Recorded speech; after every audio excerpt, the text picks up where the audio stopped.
Hey everyone, and welcome. Today, we are diving headfirst into the AI revolution that's shaking up, well, pretty much everything about work.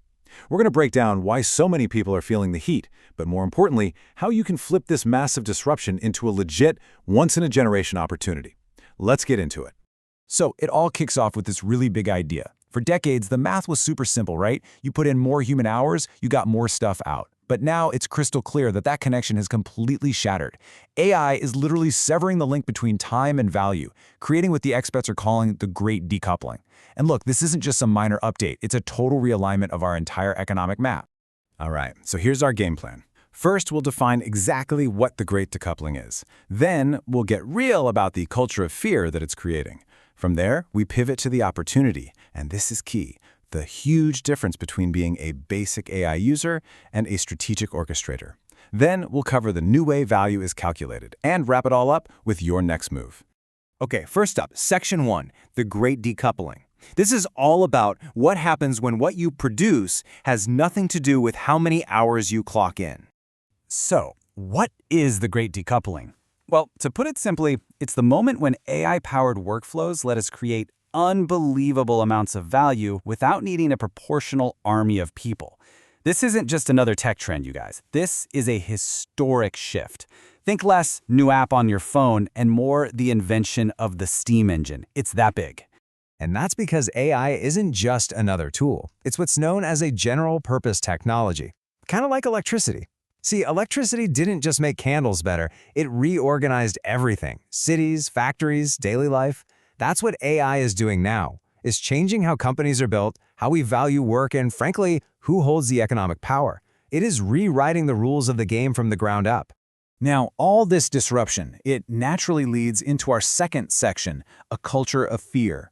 Because with any massive change comes a whole lot of uncertainty, anxiety, and some pretty weird behavior in the workplace. And this number really just says it all. A recent study found that a staggering 57% of workers are using AI tools in secret. This isn't just a few people. We're talking about more than half the workforce running what's called shadow AI. So you got to ask, why are they hiding it? Well, it really boils down to one thing: professional survival. Like this IDC report says, when you see headlines about huge layoffs right next to articles bragging about AI efficiency, the message is loud and clear. Keep up or you're out. People are using these tools not just to be more productive, but to protect their jobs. And all this pressure creates this massive problem called the productivity paradox. Managers expect work to get done twice as fast overnight, but as this developer on Reddit points out, it just doesn't work that way. When it's managed poorly, AI can actually create more work, leading to total burnout and frustration as people are stuck cleaning up the mess the machine made. And you can see how this all feeds into this terrible, vicious cycle, right? Leadership sets impossible goals, so employees secretly adopt shadow AI to keep their heads above water. Then IT finds out and blocks the tools, which just pushes everything further underground. And the result? This culture of fear completely suffocates a company's ability to actually use AI in a smart, strategic way. But this is where the story completely changes. Section 3, User versus Orchestrator. And I'm telling you, this is the skill that will separate those who get run over by this new era from those who are going to master it. And right here, this is the sheer scale of the opportunity in front of us. A basic AI user, they might save 20, maybe 30% of their time on a task. That's nice. But an advanced practitioner, someone who completely changes their entire approach to work, they're seeing productivity gains of 500 to 1,000%. This isn't just an upgrade. It's a whole new league of value creation. This advanced practitioner is what we call an AI orchestrator. They don't just ask simple questions. No, they guide, they validate, they strategically weave together multiple AIs and their own human expertise to get to a specific goal. You see, this isn't about just using a tool. It's about developing a new and incredibly valuable professional skill.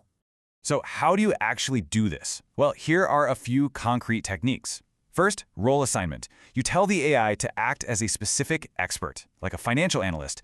Second, chain of thought. Make it show its work. This forces a more logical, accurate result. Third, assumption validation.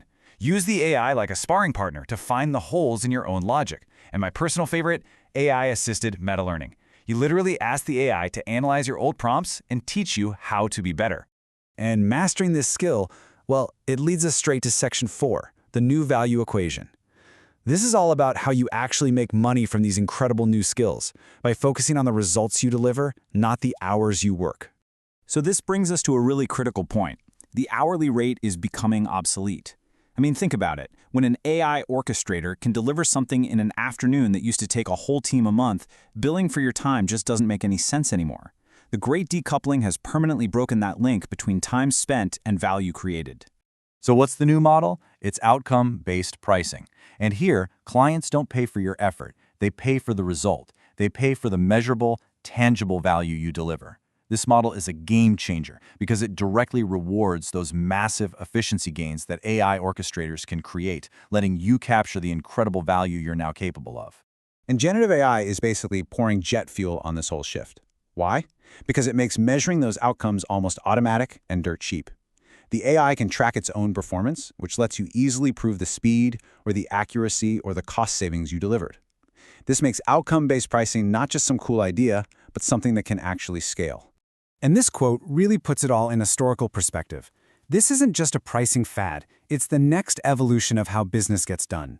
We went from selling software in a box to selling access with SaaS. Now in the AI era, we're going to monetize outcomes. The people who master this will be the leaders of the next generation of industry. Which brings us to our final section, and maybe the most important one, your next move. Because at the end of the day, all this information boils down to a personal choice about the role you want to play in what's coming. And I really want you to hear this part. This is not a story about robots taking jobs. It's a story about reinforcement. The people who are truly at risk aren't being displaced by a machine. They're at risk of being outpaced by their colleagues who learn how to leverage AI effectively. The opportunity here for growth, for becoming more valuable than ever before, is absolutely immense. So, we're left with one last question. The AI era isn't on its way, it's already here. The new rules of the economy are being written as we speak, so the only real choice left is yours. Are you going to be a basic tool user just trying to stay afloat in the current of change? Or are you going to become the system orchestrator, the one who directs the storm and captures the incredible value it creates? The choice is yours. Thanks for tuning in.